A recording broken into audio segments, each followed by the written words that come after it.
श्रोतागण है जो मंच पर उपस्थित है, माननीय हेमा मालिनी जी से लेकर प्रत्येक व्यक्ति जो आज यहाँ उपस्थित है, जो परमार्थ के कामों को देख रहा है और उसके द्वारा इस आयोजित सम्मान कार्यक्रम में मेरे खुशी का भागी बना है, उन सबका धन्यवाद कहना चाहूंगी। मुझे कहा गया था कि मैं अपने बारे में कुछ बताऊं। मुझे कहा गया था कि मैं अपनी जर्नी शेयर करूं आप लोगों के साथ। ये जर्नी वैसी ही है जैसी भारत के किसी एक छोटे से गांव में जन्मी किसी लड़की की होनी चाहिए। मैं राजस्थान में नागौर में जायल तहसील है एक, उसके कठौती गांव में पैदा हुई हूं और मेरे जन्म के 1-1.25 साल बाद मेरी छोटी बहन का जन्म हुआ। आप में से बहुत सारी महिलाएं और इवन पुरुष भी मुझे मालूम है जो राजस्थान में है, जो राजस्थान से आए हैं, वो जानते होंगे कि किसी परिवार में एक के बाद दूसरी बेटी का जन्म लगातार हो जाए तो माँ बाप पर क्या बीतती होगी, और माँ बाप से ज्यादा उन सभी रिश्तेदारों पर जो ये मानकर चल रहे होंगे कि हम दोनों बेटियां हमारे माता पिता पर एक बहुत बड़ा बोझ हैं, क्योंकि दहेज देना पड़ेगा, शादी और सारी जिंदगी। इनफैक्ट मैं जब पढ़ाई कर रही थी तब भी मैंने हमेशा ये सुना कि 10वीं कर लिया अब शादी कर दो, 11वीं कर लिया अब शादी कर दो, 12वीं कर लिया अब शादी कर दो। आप में से जो भी नागौर को जानते हैं, बालिका वधू की कहानी इनफैक्ट जैतसर गांव पे है जो नागौर और जोधपुर के बॉर्डर पे है, और राजस्थान में सबसे ज्यादा आखा तीज पे जो शादियां की जाती है वो नागौर में की जाती है, और जिस कम्युनिटी में की जाती है मैं उस कम्युनिटी से हूँ। और मेरे सभी कजिन्स, मेरे सभी मामा जी के बच्चे, चाचा जी के बच्चे, ताऊ जी के बच्चे, सबकी शादियां 18 से पहले हुई थी। ऐसी परिस्थिति में मेरे माता पिता ने जब यह निर्णय लिया कि 10वीं कर लिया फिर भी पढ़ती रहेगी, 12वीं कर लिया फिर भी पढ़ती रहेगी, ये आसान नहीं था, बिल्कुल भी आसान नहीं था। इनफैक्ट अक्सर सुनने में आता था, रिश्ते नातेदार कहते थे शादी नहीं कर रहे हो, पढ़ा रहे हो, कलेक्टर एसपी बनाओगे क्या। और मुझे कहते हुए सच में खुशी होती है कि मेरी बहन, छोटी बहन जो कि कच्छ में एसपी बनी। कच्छ भारत का सबसे बड़ा, ज्योग्राफिकली भारत का सबसे बड़ा जिला था, जिसकी वो पहली महिला एसपी बनी। और मैं अभी जिस जिले में कलेक्टर हूं वो लोक संख्या की दृष्टि से भारत का सबसे बड़ा जिला है।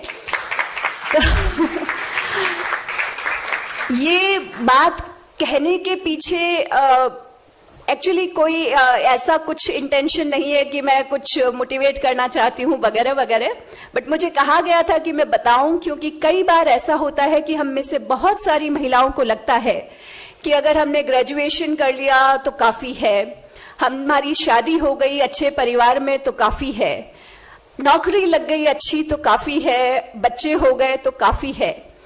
मैंने रिजर्व बैंक ऑफ इंडिया में 5 साल नौकरी की, मेरी शादी हुई रिजर्व बैंक ऑफ इंडिया में ही, मेरे हस्बैंड काम करते हैं, बेटा हुआ, उसके बाद मैंने यूपीएससी की तैयारी की और उसके बाद मैं यहाँ आप सबके सामने खड़ी हूँ।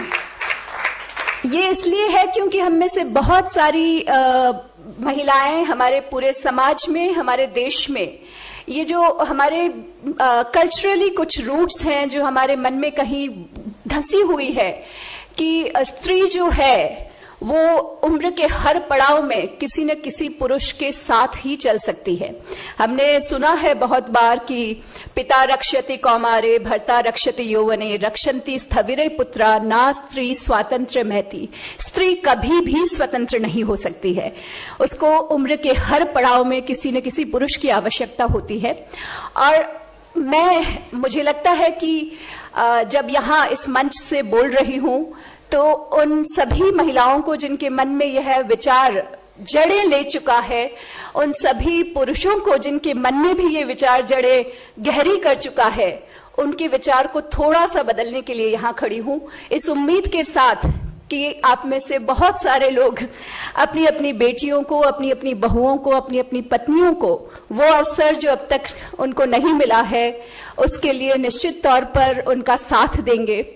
क्योंकि जब कभी एक महिला अपने लिए खड़ी होती है तो वो महिला अपने लिए खड़ी नहीं होती है, वो उन सभी महिलाओं के लिए खड़ी होती है जो इस देश में है।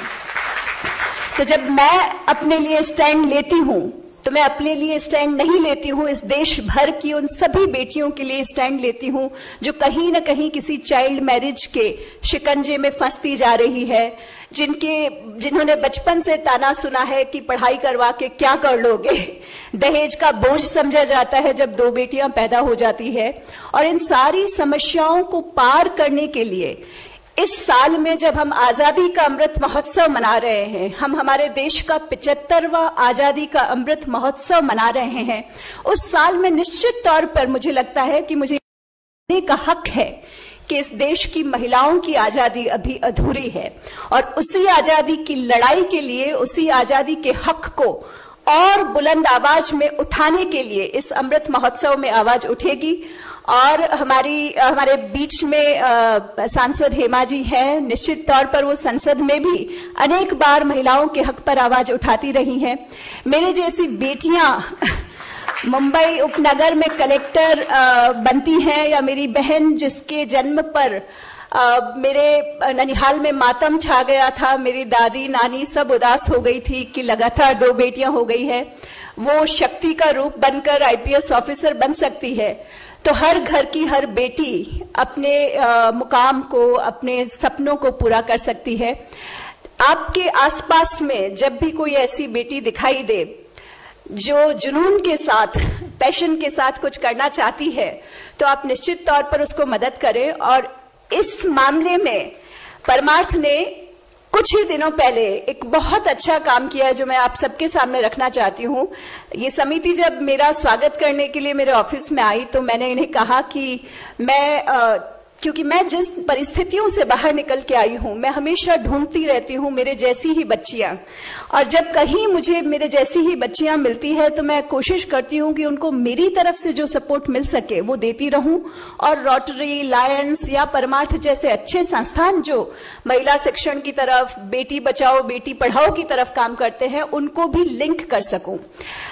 रामविलास जी माहेश्वरी जो मुझे नहीं आ गए हैं जी ये इन्होंने कहा मैं जा रहा हूं आपके जिले में सालासर मंदिर के दर्शन के लिए, और हीरावती, लाडनू में हीरावती करके एक छोटा सा गांव है जिसमें कुछ 10-12 बच्चियां हैं जो स्पोर्ट्स में अच्छा कर रही हैं। मुझे जिस दिन पता चला कि वो बच्चियां बहुत ही वल्नरेबल सेक्शन से हैं और उन बच्चियों की पढ़ाई के लिए भी उनके पेरेंट्स तैयार नहीं थे, बट वो स्ट्रांग है और वो चाहें तो डेफिनेटली स्टेट लेवल पे, नेशनल लेवल पे कुछ रैंक मिला सकती हैं। तो मैंने उन बच्चियों को सपोर्ट देना शुरू किया। फिर मुझे पता चला उन्हें कुछ स्पोर्ट्स के इक्विपमेंट चाहिए। इन्हें बात करते ही इन्होंने इमीडिएटली उस स्कूल में विजिट किया। स्कूल में विजिट करने के बाद स्कूल से लिस्ट बनवा के ली और तुरंत 10 लाख रुपए का डोनेशन उस स्कूल को दे दिया। और वो सारे इक्विपमेंट जो रामविलास जी ने दिलवाए, उनका आज वहां के लोकल एमएलए ने उद्घाटन किया है। मैं निश्चित तौर पर चाहूंगी कि आप में से सब, क्योंकि हम सब इस जिंदगी में, कोरोना ने हमें एक चीज तो सिखाई है कि कुछ भी अगर निश्चित है तो वो है मृत्यु। कभी भी किसी भी क्षण हमारी आ सकती है और सब कुछ जो हमारे बिलोंगिंग्स है वो यहीं रह जाने हैं। अपने अपने जीवन में हम वो छोटा मोटा थोड़ा बहुत जो परमार्थ कर सकते हैं वो करते रहें। जैसे रामविलास जी ने अभी उन 10-12 बच्चियों के सपोर्ट के लिए जो काम किया है, आई एम श्योर वो बच्चियां राजस्थान से, लाडनू के हीरावती गांव की वो बच्चियां किसी दिन नेशनल स्पोर्ट्स टूर्नामेंट में हमारा राजस्थान का नाम ऊंचा करेगी, भारत का नाम ऊंचा करेगी। और उस दिन उस परमार्थ का सही पुण्य हम सबको, जो हम यहाँ पर हैं, उनको निश्चित तौर पे मिलेगा। महिलाएं जो कई बार कंफर्टेबल सिचुएशन मिलते ही आराम होता ही है। मैं रिजर्व बैंक में काम करती थी, कभी कोई नेता नहीं देखा, कभी कोई जनता नहीं देखी। कंफर्टेबल सैलरीज, अच्छे ऑफिसेस, अच्छे एरियाज में रहती थी। फिर भी मैंने आईएएस का चुनौतीपूर्ण करियर क्यों चुना? चुनौतीपूर्ण करियर चुनना या जिंदगी में चुनौतियां चुनना अपने आप में बहुत आनंददायी है, इसलिए चुना। मैं खास तौर पे कहना चाहूंगी कि डरिए मत, रिस्क लेने से डरिए मत कि क्या हो जाएगा, हार जाएंगे क्या, फेल हो जाएंगे क्या, टकरा जाएंगे क्या, बिखर जाएंगे क्या। ऐसा नहीं होता है। आप टकराएंगे, हारेंगे, बिखरेंगे, बट फिर उठेंगे और फिर निश्चित तौर पर निखर कर सामने आएंगे। इसलिए एक ही जाते in fact I have spoken too much, मैं एक छोटा सा शेर बोलना चाहूंगी।